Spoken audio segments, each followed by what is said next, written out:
जैसे कि गाइस हम लोग ने अभी तक पढ़ा राजीव गांधी जी के बारे में, फिर पंडित जवाहरलाल नेहरू जी के बारे में, एंड देन हम लोग ने पढ़ा था सोनिया गांधी जी के बारे में, लाल बहादुर शास्त्री जी के बारे में।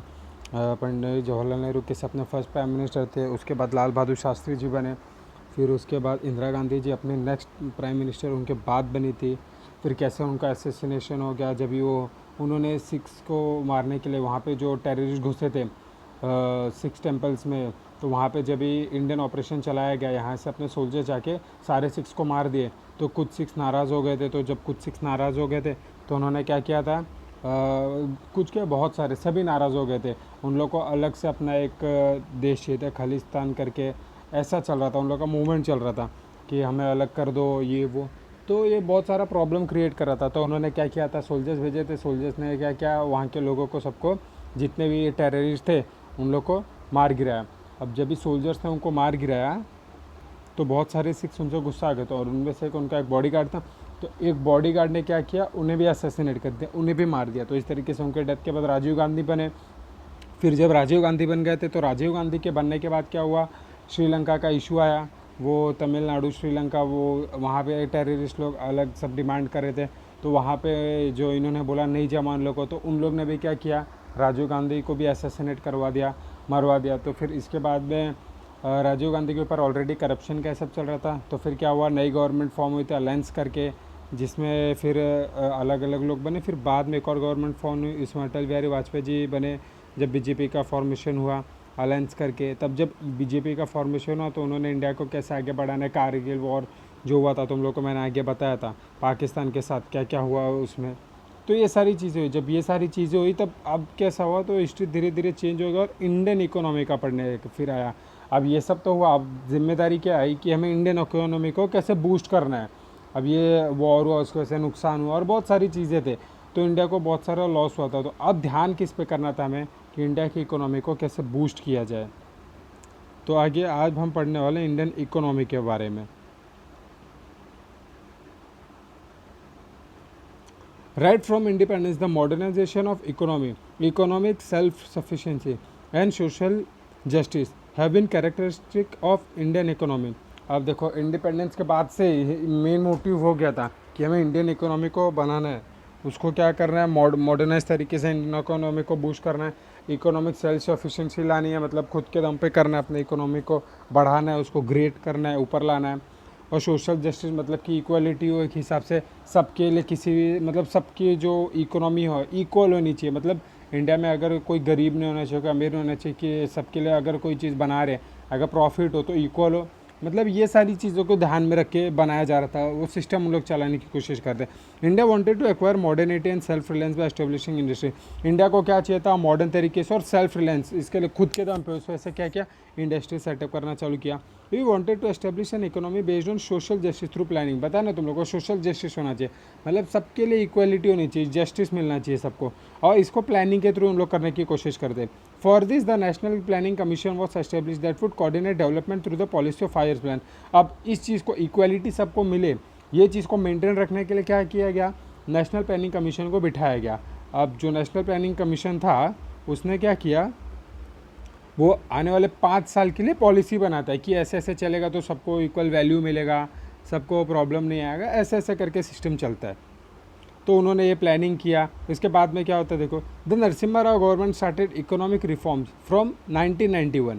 इकोनॉमिक रिफॉर्म चालू किया नरसिम्हा राव जी की गवर्नमेंट ने, कब से, 1991 से। This economic reform are called as economic liberalization. उनका जो इकोनॉमिक रिफॉर्म चालू किया था उसको हम लोग क्या बोलते हैं, economic liberalization. The Indian economy flourished as a result of the implementation of this policy.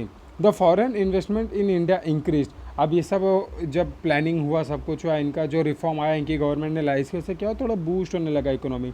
The foreign investment, इसकी वजह से क्या हुआ, फॉरेन इन्वेस्टमेंट जो थे वो इंडिया में लगाने लगे। Skilled Indian professional help reform the Indian economy. अब जो पहले से पीपल स्किल्ड थे, मतलब किसी भी चीज़ में नॉलेज था उनको, उनके स्किल ज़्यादा थी, तो उन्होंने क्या किया, हेल्प किया इंडियन इकोनॉमी को बूस्ट करने के लिए। The field of information technology open several avenues of the employment in the country. The changes after 1991 are also described as globalization. अब देखो इसके बाद क्या हुआ, इंडिया में आईटी सेक्टर को भी ना ज़्यादा डिमांड मिलने लगा, आईटी सेक्टर भी बूस्ट होने लगा। अब जब आईटी सेक्टर आया तो आईटी सेक्टर की वजह से काफ़ी जॉब आने लगी इंडिया में, कंप्यूटर लैपटॉप आने लगा, तो आईटी सेक्टर की वजह से क्या हुआ, जो भी काम था आईटी के रिगार्डिंग उसकी वजह से जॉब ज़्यादा क्रिएट होने लगा। और इसने क्या किया, इसको ना बूस्ट दिया। तो फिर ये चेंजेस को हम लोग क्या बोलते हैं, इसको हम लोग एक हिसाब से ऐसा भी डिस्क्राइब कर सकते थे, ग्लोबलाइजेशन। इंडिया को ग्लोबली फेमस भी करने लगा था। और ये जो होता है हमारा आईआईटी का, वो टाइम पे भी कैसा हुआ था, जॉब्स कैसे क्रिएट किया। अभी आईटी इंडस्ट्री है, नई आई, तो लोगों को जॉब मिलने लगे। अभी सिर्फ ये इंडिया के लिए नहीं, फॉरेन से भी, इंडिया फॉरेन के लोगों के वजह से भी इंडिया को जॉब मिलने लगा। अभी जैसे देखो, इंडिया फॉरेन की कोई कंपनी है, अमेरिकन कंपनी, अगर उनका कोई प्रोडक्ट इंडिया में भी बिकता है, हाँ, तो अब थोड़ी ना फॉरेनर्स, मतलब अगर उनको चाहिए कि इंडिया वाले कोऑर्डिनेट करें, तो इंडियंस को जॉब पे रखते थे ना, इंडिया के ही कॉल सेंटर अपडेट करते थे, तो इंडियन जो होते थे वही कोऑर्डिनेट करते थे। और समझो अगर फॉरेन में भी कोऑर्डिनेट करना है तो फॉरेन के लिए भी जॉब यहीं से अपॉर्चुनिटी हो गई थी।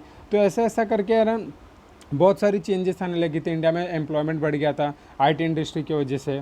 आज भी आईटी इंडस्ट्री सबसे बूस्टिंग इंडस्ट्री बोली जाती है। सॉफ्टवेयर जो भी बनता है आईटी इंडस्ट्रीज बनाती है कि नहीं। मोबाइल में हम लोग जितने भी सॉफ्टवेयर यूज़ करते हैं, जो भी एप्लीकेशन यूज़ करते हैं, इसको कौन बनाता है, आईटी इंडस्ट्री बनाती है।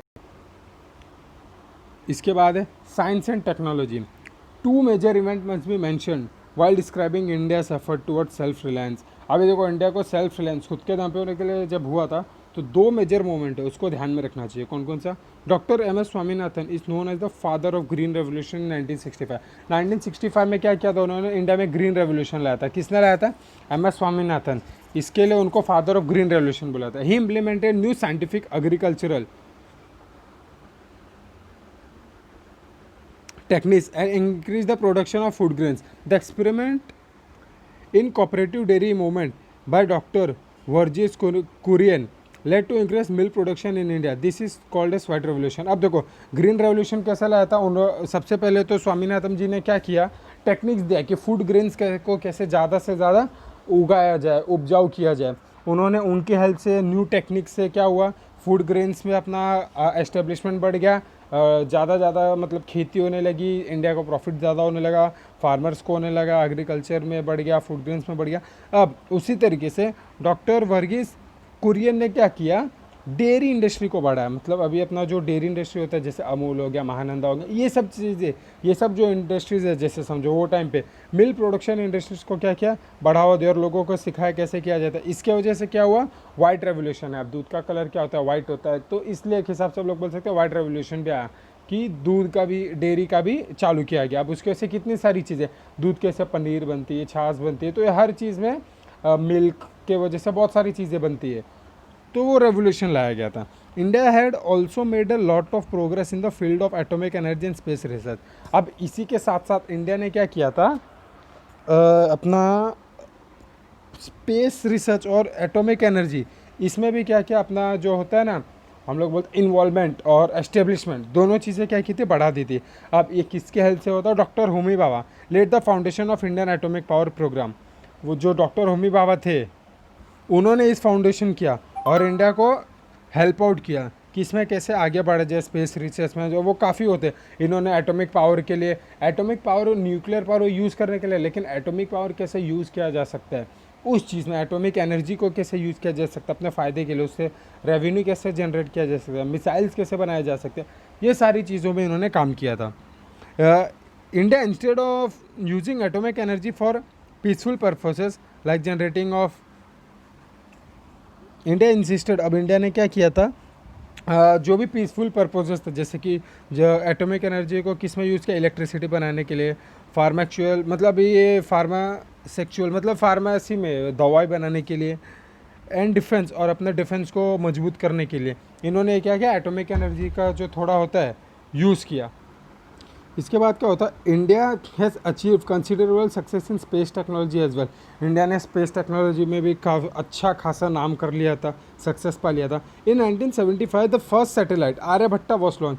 अब इंडिया का जो फर्स्ट सैटेलाइट था उसका नाम क्या था, आर्यभट्टा, उसको भी लॉन्च किया गया। Today India is a successful space program and many satellites have been launch under the program. India is also made considerable advancement in the telecom sector. अगर आज देखा जाए तो इंडिया ने काफ़ी ज़्यादा स्पेस में अपने सैटेलाइट छोड़ चुके हैं। और पहले क्या था, इंडिया में है ना टेलीकॉम सेक्टर है ना, अगर हम लोग 2000 की बात करें तो 2000 में ना इंडिया क्या कोई भी इतना आगे नहीं था टेलीकॉम सेक्टर में, लेकिन इंडिया काफ़ी पीछे था।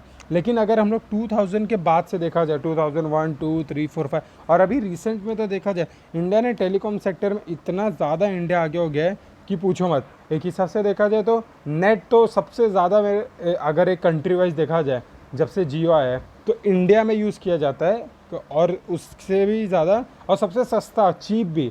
अगर 1 GB डेटा की बात की जाए तो इंडिया में 1 GB डेटा मतलब बहुत ज़्यादा सस्ता हो गया। इंडिया में आप 500 का रिचार्ज करो तो 3 महीना चलता है। पहले हम लोग ये रिचार्ज करते थे 500 का 1 मंथ के लिए करते थे, और वो भी इतना नहीं मिलता था, पूरे महीने के लिए 3 to 4 GB मिलता था 500 रुपीज़ में, सिर्फ 3 से 4 GB। और अभी तो 2 से 3 GB पूरा महीने, अभी तो 30 GB मिलता है महीने के लिए, 50 GB मिलता है महीने के लिए, जैसा यूज़ करना जैसा रिचार्ज करो। तो ये सारी चेंजेस आने लगी हैं। अब इसके बाद हम लोग देखेंगे changes in the social field. अब सोशल फील्ड में क्या चेंजेस होता, during this period there were several major changes in the social field in India. Some of the changes are related with the issue of empowerment of India. अब socially है ना हम लोग changes है ना, अभी देखो जैसे मेंस के पहले ना मेंस को ज़्यादा डिमांड दिया जाता था, उनका ज़्यादा हक था, लेकिन धीरे धीरे ना चेंज होने लगा सोशली। क्या हुआ, वुमेन्स को भी एम्पावरमेंट देने लगे थे। अब वुमेन्स एम्पावरमेंट के लिए क्या क्या चेंजेस आने लगे थे, and others are related with the policies regarding the uplift of deprived sections of the society. To promote the overall development of the women and children, a separate Department of Women and Child Development was created in 1985 under the Ministry of Human Resources Development. अब क्या हुआ, women's को भी आगे बढ़ाया जाए, women's को कैसे आगे बढ़ाया जाए, चिल्ड्रन को कैसे आगे बढ़ाया जाए, उसके लिए ना अलग से डिपार्टमेंट चालू हुआ, department of women and child 1985 में, और इसके मिनिस्ट्री अलग से बनाई गई थी। सब laws were made to ensure social justice to women and to help the implementation of various schemes in this direction. They include the prohibition of the Dowry Act, Equal Remuneration Act. As per the 73rd and 74th Constitution Amendment, seats were reserved for the women in the local self government bodies. अभी क्या हुआ, women's के लिए महाराष्ट्र में अगर देखा जाए तो 50% रिजर्वेशन कर दिया गया, और उन्होंने वो ध्यान क्या दिया था, डाउरी एक्ट के भी ऊपर, दहेज लेना चाहिए दहेज नहीं लेना चाहिए, मतलब नहीं लेना चाहिए, इसके ऊपर था कि हमें दहेज नहीं लेना चाहिए, इसके ऊपर डाउरी एक्ट बनाया था।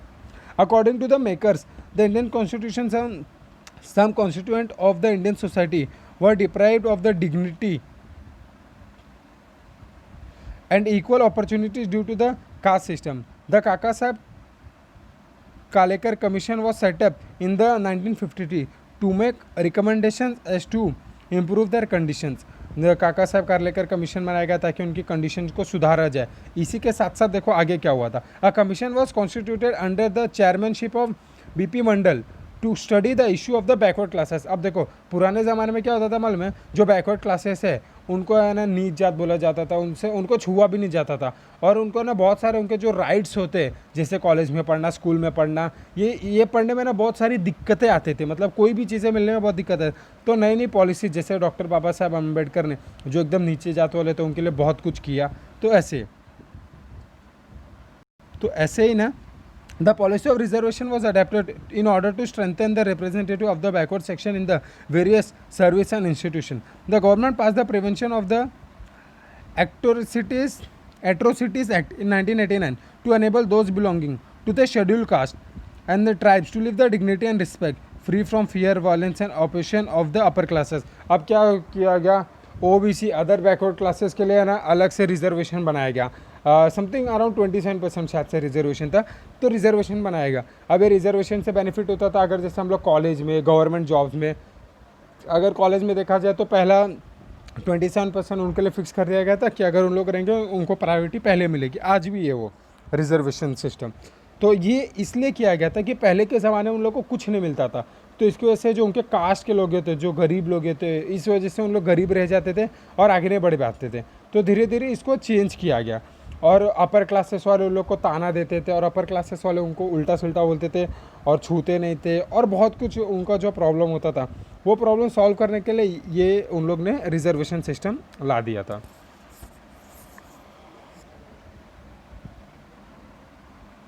Globalization brought about many changes in different fields like economy, politics, अब इसके बाद हम लोग पढ़ते हैं ग्लोबलाइजेशन। ग्लोबलाइजेशन ने क्या क्या बहुत सारे डिफरेंट चेंजेस फील्ड में क्या क्या चेंजेस लाया था, इकोनॉमी में लाया था, पॉलिटिक्स में लाया था, साइंस में लाया था, टेक्नोलॉजी, सोसाइटी एंड कल्चर, जो भी चीज़ें थे थोड़ा थोड़ा चेंजेस लाया था। We are discuss some of this changes in above paragraphs. हमने ऊपर पढ़ा भी था, इसके पहले मैंने तुम लोग को बताया था ग्लोबलाइजेशन की तरफ कैसे आगे बढ़े।